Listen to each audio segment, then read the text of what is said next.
Tonight on GamePoints episode 397, Xbox closes multiple studios, Helldivers 2 started and solved the controversy in a matter of days, and the Resident Evil movies might be coming back yet again.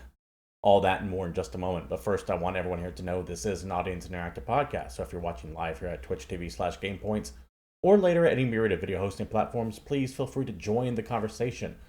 With any questions, comments, concerns, etc. you might have, just try to keep them germane to the topics on hand. All right, let's go ahead and get into the very first story here. Now, I typically save layoffs and the like for the end of the show because it's been an ongoing refrain for well over a year at this point. However, these are big ones and important ones at that. We go to Forbes for this article here, the link to which will be provided down in the description below. Headline: Xbox will shut down Redfall's Arkane Austin, Hi-Fi Rush's Tango, Gameworks. Among a few others, by the way.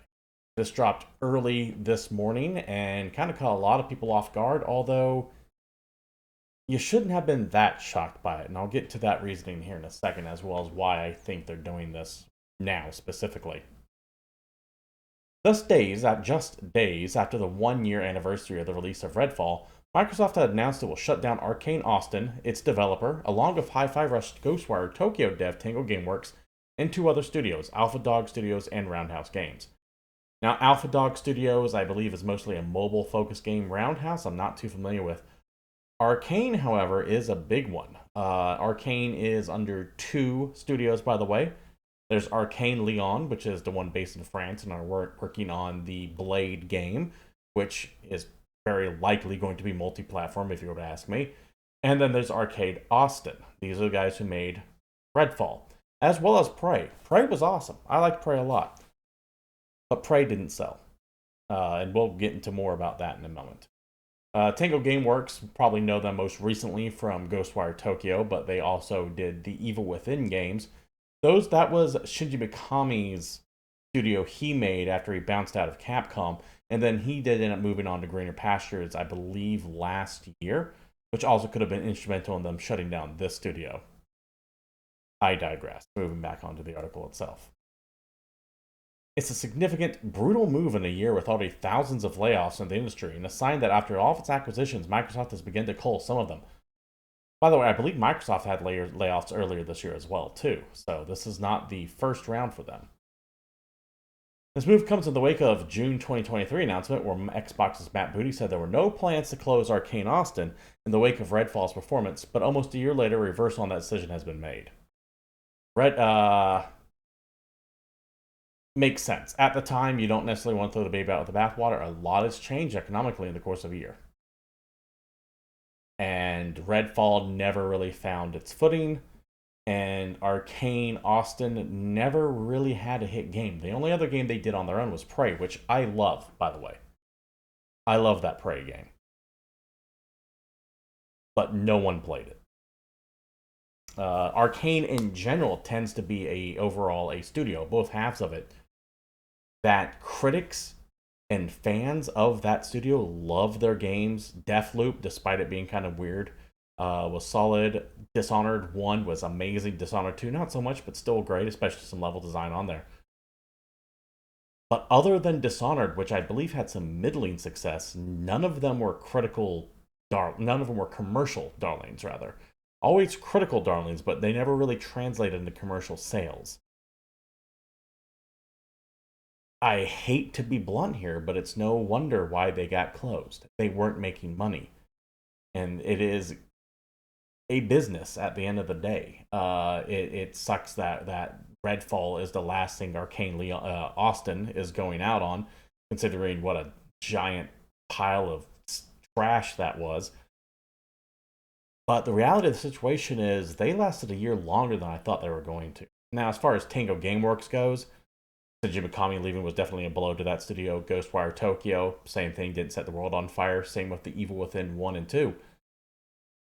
They're both studios that when you're Microsoft and you have like the Fallout name under your belt and you're making an Indiana Jones game and you have all of this very established IP, you don't get to be even middling in sales. Now, as far as changing the decision when Matt Booty said we have no plans on getting rid of that time, they probably didn't. They might have looked at the beginning of this year and got rid of them. At the time, they might not have been. But I have some speculation as to why this might be going on. We'll get into that in a moment. Back to the article. Redfall was a disastrous release from the otherwise well-regarded studio, an attempt at live-ish co-op multiplayer game that arrived with extremely poor scores and an underwhelming user base. It was busted. That game was broken. Like, Redfall is comically bad. In the past year, the game received a somewhat significant patch to improve it, but it has not delivered additional content, including 2 extra heroes that were sold at launch but never arrived. And they will not arrive. Arkane said, with players getting a make-good refund offer instead. Now, what that make-good refund offer is, could be any number of things. They did post online that they said people who ordered I think the Bite Back edition was the one that had all this extra DLC, as well as just that season pass, will get their value returned to them. But notice the cagey way that's said. Their value returned. Not cash, value. So there's a good chance they'll just be getting like a credit or something like that. We'll see as we go on. Meanwhile, Tango Gameworks shutdown is even more mind-bending given that the studio produced one of Xbox's best hits this generation, Hi-Fi Rush. The small-scale music-based platformer secured a number of nominations and awards in addition to high scores, but it's unclear exactly what's been going on at Tango. But in February 2023, CEO and founder Shinji Mikami left the company, which may have played into the overall shutdown of the studio now. Hi-Fi Rush is great. Hi-Fi Rush is also a small indie game at the end of the day. It was never going to be the big numbers that Microsoft is looking for. Microsoft spent an obscene amount of money buying Activision. They need return on investment. So this small stuff, which is great, I love Hi-Fi Rush. I thought it was great. It ain't going to cut it for Microsoft. And when one of the largest entertainment deals in history ended up going down when Microsoft bought Activision Blizzard, suddenly was what was once a niche part of the Microsoft portfolio shot into relevance. And suddenly had a lot more people looking at it. Big name investors looking at Microsoft going, okay, why did we just spend all of this money on this? What are we getting out of it? In addition to the weird economic hardships that have been going on, I shouldn't even say with the disastrous economy that's been going on lately, it's no wonder that the fat is getting cut. And I hate to say it because I loved both Tango Gameworks and Arkane Austin. But they don't cut it. And then, going back to the article, the other 2 smaller studios, Alpha Dog Studios, makers of the Wrathbone ARPG, and Roundhouse Games, a team formed in 2021 under Bethesda Game Studios. I'm sorry, let me read that again. The other 2 smaller studios are Alpha Dog Studios, maker of the Wrathbone ARPG, and Roundhouse Games, a team founded in 2021 under Bethesda Game Studios. But with Roundhouse, Bloomberg reports will be folded into ZeniMax Online rather than both fully shuttered. So they're just losing their independence. You are now working on Elder Scrolls Online. Congratulations. The reports that Arkane Austin lost 70% of its staff along the way during Redfall development, a game which was retooled multiple times, with some saying Microsoft probably shouldn't have made the decision to release it at all after its acquisition. The idea was Arkane Austin could just move on to other projects after this, and again, not just Arkane Austin, but Arkane Leon. Again, this is just Arkane Austin, not Arkane Leon, who's working on a Blade game. I promise you I know how to read. But apparently that's just not happening. Microsoft, some of the employees will make the jump to other Bethesda studios, but Austin itself is no more, and there will be layoffs. No official numbers on this yet, by the way. We have no idea just how many people are going to get laid off. Just make sure that website is muted. Why is this happening? The economy is part of it. Arkane Austin's lack and Tango Gameworks' inability to translate their games, which are big AAA budgets, they're big budget games that are not making big budget sales, definitely comes in. Hi-Fi Rush, as much as a critical darling as it was, also really didn't translate well into sales, and I don't think it moved the Game Pass needle at all either.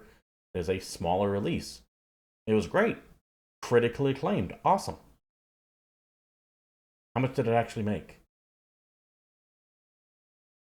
And as far as the O2 Studios mobile games that's an entire wasteland. It's almost impossible to make anything there these days unless you're one of the major whales. And the other team's just going to get folded into a reoccurring MMO. So your live service, this is money that we're going to get every year that we know we're going to get every year. So that makes sense too. But I do think that there is another reason why all this is happening. That reason is Fallout. The unexpected success of the Fallout TV series on Amazon certainly has made people at Microsoft, and I'm not talking just Xbox, but at Microsoft, go, hey, why aren't we making more Fallout?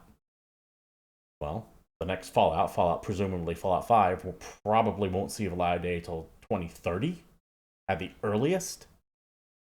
That's an unacceptably long wait time. So you need to free up resources to make new Fallout now. Shutting down these 4 studios or folding them into the Elder Scrolls Online studio is going to free up resources. Not only is it going to reduce overhead, which you're looking to cut corners with the economy as it is, but it might potentially free up more resources so other existing studios, because fucking Xbox has a lot of them now, can make, if not Fallout 5 early, maybe a remaster of New Vegas, maybe give Fallout 1 and 2 the upscale treatment. Both Obsidian and In Exile, the people that were behind the original Fallout games, work for Microsoft now. Give them some money, have them do some things, in addition to their own projects that they have going on. I do think that the success of Fallout is what helped drive some of these decisions. Because you need resources, and when your budgets are limited right now, because the economy's shaky and people are refusing to invest a lot of money in untested things, you got to make the hard choices. Hey there, CT Pause. Yeah, this is absolutely May too. To be clear, this is a refrain I've been saying for the past year, but the layoffs are going to continue. And I believe that 2024 layoffs are going to make 2023's look tame in comparison. So this is going to get very nasty very, very quickly. An additional layer of tragedy on top of all of this is that Arkane Austin wasn't just sitting back doing absolutely nothing. They were trying to make Redfall a playable game. We go to IGN here for this headline. Arkane Austin was working on a big Redfall update for May, this month, before Microsoft ditched the game and closed the studio. That means they didn't even see this coming. Because if the studio saw this coming, they would have started wrapping down production.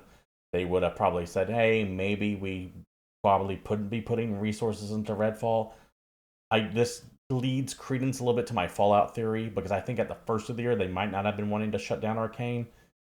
But when Fallout hit so well, when they had 5 million people playing a franchise games from a franchise whose last entry was, 10 years ago? I think that someone high up at Xbox went, why are we wasting money on Redfall and whatever Tango's working on when we could be cashing in on the Fallout zeitgeist right now? Close them down and kill 2 birds with 1 stone. To the article. The now abandoned Redfall had a roadmap support that was being actively worked on before Microsoft scrapped all development and closed its developer, IGN can reveal. Arkane Austin was working on DLC and updates for the game with the expectation that they would release until very recently, IGN understands, suggesting Microsoft's internal announcement today that it was closing developer as well as Hi-Fi Rush Studio Tango Gameworks came as a shock to the staff. That also sucks, by the way. When you're working and you don't know when that sort of Damocles is going to fall and cut your head off, that has to be terrible. Terrible for morale. Back to the article. IGN was told that the now cancelled Hero Pass content, which was set to add 2 new characters to Vampire Co-op Shooter, were scheduled for release this Halloween. Bold to assume people are going to be playing Redfall a year and a half after launch, but hey, they were actively working on it. Take a look at chat here real quick. Redfall was a huge pile of shit. It had potential too. Yeah, Redfall did have potential. I really do feel that I have a theory on what happened with Redfall. I think it was being worked on before the Activision buyout with Bethesda started. I think Bethesda wanted a live service game, and I think Redfall was going to be it. And then when Microsoft started sniffing around Bethesda kind of went, okay, we're putting a pause on all projects. Keep working on what you got going on. We don't care. But being a live service game, it's not really going to translate well to new ownership. They might have their own ideas and theories on what to do with it, but kind of keep working on it. So it became like a back burner side project that no one cared about, kind of the stepchild of the Bethesda family. And then when Microsoft bought it, they were kind of like, okay, we can just cancel this, move on to something else. But Microsoft went, oh, no. We paid money for that. Release it. And it damaged the reputation of the people at Arkane Austin so bad that it became very easy for Microsoft just to cut bait on them later. That's my theory as to what happened with Redfall. Not that it was going to necessarily be a great game to begin with. It really did reek of chasing the live service dragon that so many studios are falling for right now, and it's costing them a lot. I very much do think Fallout had a lot to do with this. Once again, that's just a theory, but I think it tracks. I think that it scales. I don't think at the beginning of the year they knew for sure they were going to cut Arkane Austin or Tango Gameworks. I think when they saw a potential greater way to spend those resources, however, it was very easy to do so. And I do think the Fallout Prime TV show had a lot to do with that. Anyways, let me know what you guys think down below. I know that a lot of Evil Within fans are very upset because Tango's going bye-bye. I hate to break this to you, that franchise was dead years ago.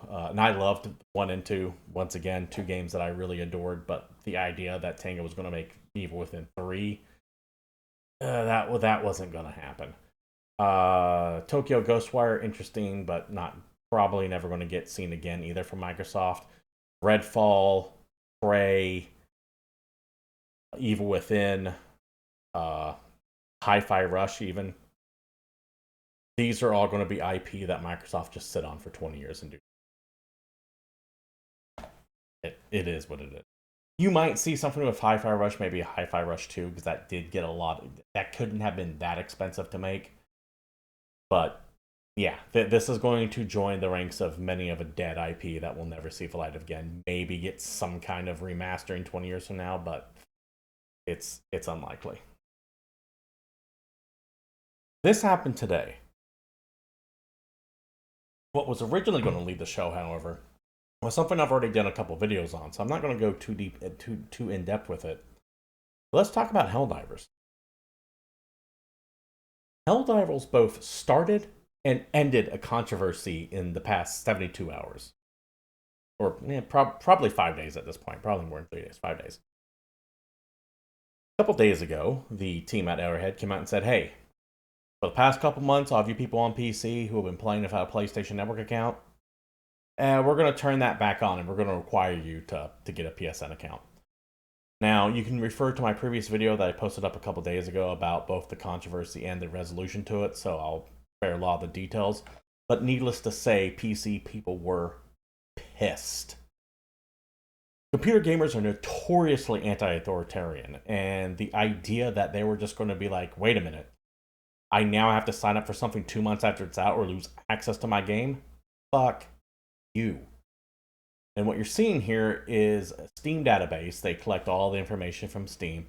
And this was toward the beginning of the controversy when they immediately started review bombing Helldivers 2, giving it 14,000 negative reviews in only a couple of hours. That then extended to 60. And then over 50,000.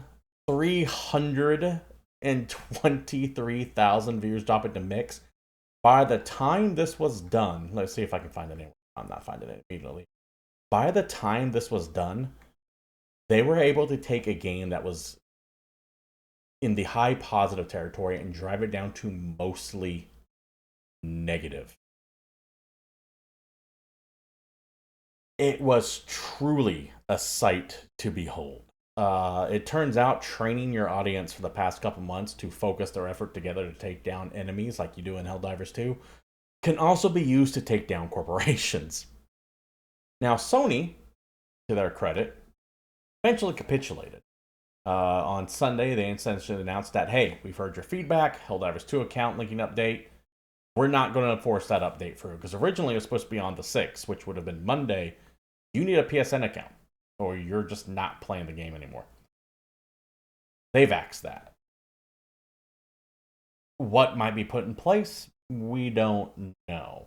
It's important to watch Sony on this one, but as you saw on the previous page, after that change happened, a lot of people started putting positive reviews back on Helldivers 2 again, raising it up to mixed, and it will slowly get back up to where it once was. However, this is such a massive unforced error that cost so much goodwill.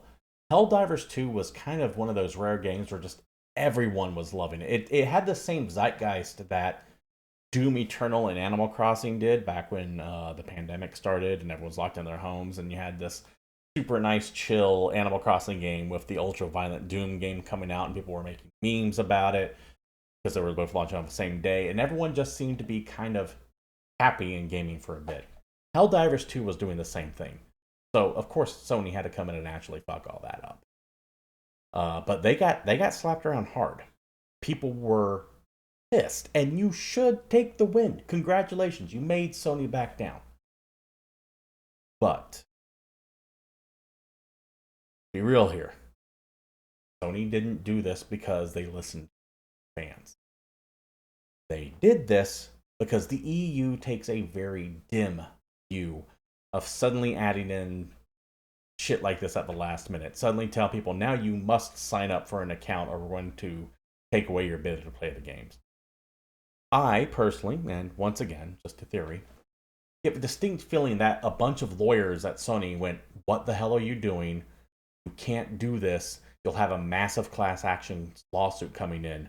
Stop the goddamn update. I think it was the fear of being sued specifically in Europe that made Sony back off of this. So yes, take the win. We get so few when we go up against these giant megacorps. However, be realistic in how this was won. Now, it could have been someone somewhere said, hey, Helldivers 2 is one of the few PC games that we have that actually has a lot of goodwill, and we're just pissing that away, and it's a PR nightmare. Just stop it, end it, and we don't care. But I'd be willing to bet more than likely it was a threat of potential lawsuits that made Sony change their mind on it. It does show, however, all it takes is some of the bare minimum of effort to actually go, hey, this sucks, stop it. And sometimes change actually does happen. So take the win. It's a good one. Proud one. I've reinstalled Helldivers myself. I actually, within 6 hours after that initial change to force PSN coming in, and I have a PlayStation Network account, by the way. But the idea of forcing people to do it 2 months after they've been enjoying the game and lose access to it was just beyond the pale for me. So I uninstalled it. I was going to apply for a refund come Monday, but before then, Sony backed off. I have since reinstalled it, started killing bugs. Recommend you all do the same. The game is good, and I'm glad that they backed down on this. But let's be just vigilant in the future against this kind of shit and realize what can be done if enough people are just loud enough saying no. Because this is certainly, like I said, it's an unforced error. The momentum Helldivers 2 was having might come back a little bit, but it has severely been blunted. There's no way it's going to get back that same momentum it used to have, and that's a goddamn shame. Let's take a look at chat here. Dirk is Rad says, I'm happy to see we won this small victory. Take a bow, Helldivers community. Yeah, absolutely. That's what I'm saying. Don't be black-pilled on it. Be cautious. But take the victories when you can. Next story is a very quick little one. This is a tweet from Nintendo here. This is Furukawa, president of Nintendo. We will make an announcement about the successor to the Nintendo Switch within this fiscal year. It will have been over 9 years since we announced the existence of the Nintendo Switch back March 5th, 2015. We will be holding Nintendo Direct this June regarding the Nintendo Switch software lineup for the later half of 2024, but please be aware that there will be no mention of the Nintendo Switch successor during that presentation. And that's it. That's the end of the story. Why is this here? because I believe this is the first time Nintendo has ever said anything official about what's coming up. It's always been like, oh, people have seen the leaked specs, or I think dev kits are out or something like that. But I think this is the first time Nintendo has officially confirmed the existence of a successor to the Nintendo Switch. They don't reveal anything about it. They just say, hey, we'll have some more details about it later, that before the end of this fiscal year. Keeping in mind the Nintendo fiscal year ends March of 2025.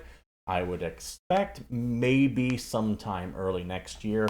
I'd be shocked if it was before Black Friday, because you don't want to announce your new console when you still have Switches to sell, because then people don't buy your Switch. People just wait for the next console. So I would imagine early next year is when we get details on this. A couple more stories as we start rounding things out again here. We're going to go back to IGN for this one. Limited Run Games apologizes for CDR discs after fans' outcry, says it's working on pressed disc solution. Guys, please, I am begging you, stop doing business with Limited Run Games.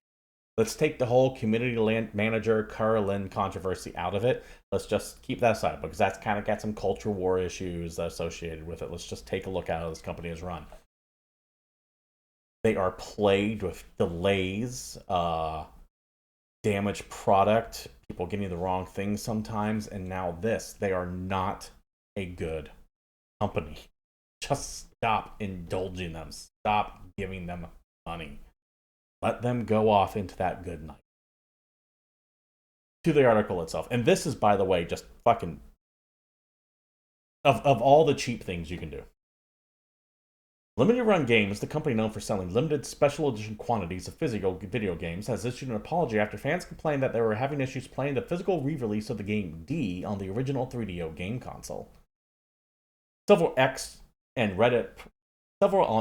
Reddit pointed out the problems, including X-user Todd Nerdcave, who knew the company is putting 3DO games on CD recordables instead of pressed disc. They won't even work on real hardware, he added. That's right, they're just putting them on CDRs. Like a burned disc. Now, I know a lot of people these days don't even have a goddamn CD player in their computer, because who uses DVDs anymore? Who uses CDs anymore? But they're just recording them on a burned disc. Like as in, like, here is my blank CDR with the Sharpie written on there of, like, Nintendo's greatest hits that I passed to my friend back in high school or something like that. That's what they're doing with these. As for a little bit of a deeper explanation. For those unaware on the difference between CDR and pressed disc, the former are blank discs that can record data using a CD burner. At the same time, the latter has data permanently encoded and is used for commercial releases of physical media, including movies and video games. The price and the scarcity of these products aside, Limited Run Games' decision to use CDR over press disc is an issue regarding compatibility, as older devices with optical drives might have issues reading CDRs, which is why people are getting their game and going, what the hell, why isn't this working? Another user on X pointed out the absurdity of Limited Run Games' choice, calling out the company for charging more than $60 for its limited physical release, yet they're burning CDRs for some of the disc-based titles. In a statement sent to IGN, Limited Run Games spokesperson acknowledged that some of its customers have experienced issues when trying to play D, the collector's edition, on the original 3DO consoles. They apologized for those experiencing the issues, pledging to work with new partners to find a solution to get pressed discs to replace the CDR discs customers received, and noting that future 3DO games would not enter production until this issue has been fully resolved. If it was just this one issue, okay, bad fuck up, you're clearly trying to save a buck, but you're in the end. But it's not just one. Limited Run Games has a history of colossally fucking up. Please, I implore you, stop patronizing this company. Patronizing? Not patronizing, patronize. Yeah, I think that's the word. Patronizing this company. Once again, back to chat here. I honestly don't understand how Limited Run Games still has fans. Just a massive series of missteps and letdowns over the past few years. Just like that Borat DVD. I don't get the Borat DVD reference, but yeah, I know people who have ordered things from them over 2.5 years ago who still haven't gotten that shit yet. It's a joke of a company. Don't use them anymore. Company that isn't a joke, however, Remedy. We go to a press release right here, and I actually find that despite it being a canceled game, I find this quite reassuring. Remedy Entertainment Remedy Entertainment PLC, codename Kestrel, canceled as Remedy focuses on existing franchises. To the press release that they sent. Remedy Inc. and Tencent have decided to cancel a game project codenamed Kestrel. Codename Kestrel has a small team working on the early concept stage of a premium multiplayer cooperative game. The game was being developed by Remedy, co-financed with Tencent, and to be co-published with Tencent. The project started in November 2023 as a reboot from an earlier project named Vanguard. The decision to cancel Codename Kestrel allows Remedy to focus more on the games in its portfolio. Other ongoing game development projects will get experienced developers reassigned from Kestrel. In addition, the planned investment needs for Kestrel are removed and Remedy's overall recruitment needs are reduced. So, one, you're not working with Tencent anymore, at least on this. I believe they have a couple of Tencent deals, but hey, anytime you can cut Tencent off at the legs, all the better to you. Two, this is a project that's getting canceled with seemingly no layoffs. Yes, it's going to allow them to not have to recruit as much, saving a buck. Many of those jobs are no longer going to be available anymore, but no one's actually losing their jobs, so it seems. 3. I have gone on a couple times before how I felt that Remedy was overextending itself to an obscene degree. I was getting very worried about them overextending themselves. They had, I believe, another Crossfire game coming up. They had this coming up. They have the Max Payne remasters. They had Control 2. They had the inevitable Alan Wake 3. I was and I believe they had 2 other unannounced projects as well. Remedy ain't that big of a studio. So when I hear that they're scaling back some of their projects, awesome, good. Please don't let the quality of your games dip. You're able to make these very cheaply. Let's not go too whole hog here and try to produce a whole bunch of stuff out at once. Just do what you guys do best and keep making quality without overtaxing your ability. Finish off the talking point here. Codename Kestrel showed early promise, but the project was still early in its concept stage. Our other projects have advanced well and are moving to the next stage of development, and increasing focus on them provides us benefits. We can reallocate talented Kestrel developers to these other game projects and many of our support functions to get additional focus on their operations. This is yet another means to assure that our game projects will continue advancing well, and I want to thank our Kestrel development team. Though we decided to discontinue the project for the wider Remedy benefits, our team has done good work and provided us with valuable learnings. I also want to thank Tencent for the partnership so far. They have been very professional and supportive. That comes from Remedy CEO Tero Viratala. Viratala? I believe I pronounced that right. Like I said, great. Awesome. You don't ever want to see a game get canceled, but considering we didn't know anything about it, considering that from my standpoint, a cooperative multiplayer game is just not in my wheelhouse at all. So it's like, I have no attachment to this at all. And they're going to take those resources and focus on other games rather than letting people go. Great. This is good. This is a decision that I can actually get behind. Go to Video Game Chronicle for this next story here. EA plans to release 2 unannounced games for this fiscal year. Just 2. 2 unannounced games. That's not to count all their myriad of sports titles and the new Battlefront as well. One is a partner title, the other is based on an owned IP. The company published an updated product release slate, which is viewable below as part of its quarterly earnings report on Tuesday. The partner game, which will likely be published through EA Original label, is released in the first quarter of calendar 2025. So that January through March timeframe, which is still technically this fiscal year. The quarterly launch window for the game based on the company's owned IP wasn't confirmed. It's Dragon Age. They haven't dated Dragon Age yet. It's been rumored to be coming out sometime this year. Probably not until November, you would imagine. Maybe as late as February or March. It's got to be Dragon Age. I can't see it being anything else other than Dragon Age. There were rumors that the game will be fully revealed sometime during the summer. Maybe during Keighley's Summer Games Fest. Maybe at one of the Microsoft conferences going on. You figure that Sony would also have a big showcase there as well to counter. Maybe at one of those two, but yeah, it's Dragon Age. I am very interested in Dragon Age, not so much from the game itself, because every time I hear about it, it sounds like a goddamn nightmare, which sucks because I really like the Dragon Age franchise, but because I think this is BioWare's last chance. I think Dragon Age needs to be a 10 plus million seller to justify even considering keeping BioWare open anymore. And that pains me to say it, but BioWare very much is a walking skin suit of its former self. Most of the people that started BioWare back in the old glory days of Baldur's Gate and Knights of the Old Republic, Jade Empire, the first Mass Effect, they have moved. Who's there now have a lot of people who are there now have no connection to those previous games. Not saying everyone, there are some lifers in that company for sure. But that company is what, 25 years old, 20 years old? People retire, people leave. Sometimes they start their own studios. Sometimes they get fired, sometimes they move on to bigger and better things. I'd be willing to bet the vast majority of people who are working at BioWare today are not the team that delivered all those amazing games back even 15 years ago.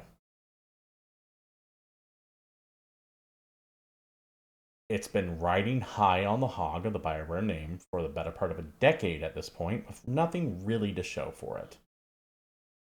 And EA, who was notorious at one time for closing studios at a drop of a hat, has kind of kept itself surprisingly restrained in this year of layoffs. If Dragon Age Dreadwolf doesn't do gangbusters, I think all bets are off, and I think BioWare just gets completely shut down. We'll see. But I'm more interested in the fate of BioWare than I am seeing how well Dragon Age actually does. That's something that I've been kind of curious on for the past few years. I don't want to see a legendary studio like that go bye bye, but if it does, I don't think it's going to hurt me all that much because, like I said, it's the ship of Theseus conundrum. At some point, it's no longer BioWare, it's just using. Take a look at chat here. Dragon Age needs some kind of reception Skyrim did when it launched. They need to be talking about Dragon Age on The View and Newsmax when the game drops if BioWare wants to say BioWare. Yeah, it needs to. I don't know if it needs to be that culturally everywhere. In fact, it's very hard for everything to be culturally everywhere like that anymore these days. It doesn't need Marvel movie attention, but it needs to be. It does need to be like a. It needs to be big. It needs to be within the top 5 selling games of the year it drops out in. And if it's not, it ain't gonna go well for BioWare. One final story here. We go to Insider Fandom, and I can't believe they keep trying this. New Resident Evil movie with higher budget and developed by Screen Gems. Please stop. Please. The latest scoop from the industry suggests that work on a new Resident Evil movie has commenced. Our trusted source, keep in mind, sources say is Greek for fake news. But this has a certain air of plausibility in it, so we're going to go and run it assuming that it's true. Our trusted source tells us that the script for the latest movie is almost ready, and Screen Gems will commence with the casting work and filming soon. Screen Gems has set a higher budget for this movie compared to Resident Evil Welcome to Raccoon City, which was only $25 million. Screen Gems plan to finance the movie along with distribution, so expect much more for the sequel. Sony Pictures has allocated a modest budget for Resident Evil Welcome to Raccoon City, but later withdrew, leaving Constantine Film reliant on external financiers. Despite mixed reviews, the 2021 release was considered a box office success. While talk of a sequel surfaced in 2021, updates on filming remained scarce. What I hate about this is that the Paul Anderson Resident Evil movies were just kind of atrocious to begin with. That first movie had some hints of greatness in it, but that whole series is bad, in my opinion. Welcome to Raccoon City had some potential. It wasn't bad. They really did try to go more focused in the world of games rather than the weird Mila Jovovich movies, which kind of just went way off the rails. They actually did try to keep it grounded in the lore of the games. They more or less were trying to recreate the story of Resident Evil 2 specifically, just assuming that people watched somehow the first movie they never made. Get you a movie based on the game they never made. Don't ask me how they thought they can get away with that, but they did. But it had, once again, moments that made me go, okay, I can see where they're going with this. Resident Evil should be an easy win to turn into a movie. And yet they keep fucking it up. I don't get it. It's like how it's the inverse problem of Aliens, right? Aliens should be very easy to adapt into a video game. And yet, barring a few exceptional titles here like Alien Isolation and even Aliens Dark Descent, which was amazing, by the way. Dark Descent, I believe, is the tactical game that came out recently. Yeah, I think it's Dark Descent. For the most part, the Alien games suck. It's the same problem, but in reverse. I don't get how they can take such an interesting license and do horrible work. Take a quick look at chat here before we wrap things up. CD Boz, we don't need another RE movie. Please save your money. Dirk is rad. Welcome to Raccoon City was just all the cutscenes from the first 4 Resident Evil games filmed in live action and somehow edited together to be a movie. How can they top that? Hey, that's kind of all I want. Just give me Another thing, too, is that they keep leaning hard into the action-y, comically over-the-top side of things with Resident Evil. So think like Resident Evil 5 and 6 and that, without realizing it's those first games that really actually have a real plot, what little there is of it. And that is because they're horror games. They are not action games. They keep trying to take Resident Evil 1 and 2, which are horror games at their core, and turn them into Resident Evil 5 and 6, which are action games at their core.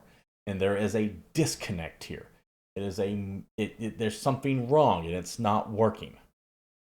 At least the Paul Anderson films realized that they were a joke about halfway through the second movie and just went, fuck it, we're doing our own thing now. Welcome to Raccoon City is, like chat was saying, more or less just the cutscenes from the first 3 Resident Evils filmed in live action. And I kind of like that.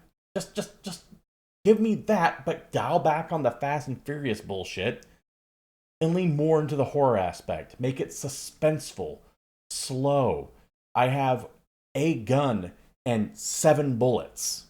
6, because I'm saving the last one for myself. That, I think, can be a really, really good frame. A really good movie, rather. And they just won't do it because they want these movies to be Fast and the Furious. And what's annoying is that those Paul Anderson movies, I believe, actually were all very profitable in the end, which is why there were like 9 of them. And that's what they're going to try to do with this. I hate it. But we have more coming, so be it. We get more Resident Evil movies, we won't get Prey 2. But what are you going to do about it? And with that story, that does it for the show, I believe. This has been GamePoints episode 397, as I end on a little bit of a downer note on that point. Thank you all for showing up. I do appreciate it. We stream this live here every Tuesday at 8 p.m. Pacific Standard Time right here at Twitch TV/GamePoints. I'm also here throughout the week streaming random things. I'm going to start up the new Stellaris expansion tower, the Machine Age. Really looking forward to getting my claws into that. Been a long time coming. Love that game quite a bit. You can follow my random musings over on X at CapitalistPig21. You can join our Game Points community down on our Discord group. Link provided down there. As well as all the links to the stories that I used today. Go take a look at them yourselves. Give those writers a bit of love. If you have any questions, comments, concerns, etc., please feel free to reach out to me either at Twitter or on Discord or anything like that. Let me know what you guys think. Comment down below. And if you like what you see here, likes, follows, subs, shares. You know what streamers want. You've been online long enough. Thank you all for showing up. Until next week, I'm out of here.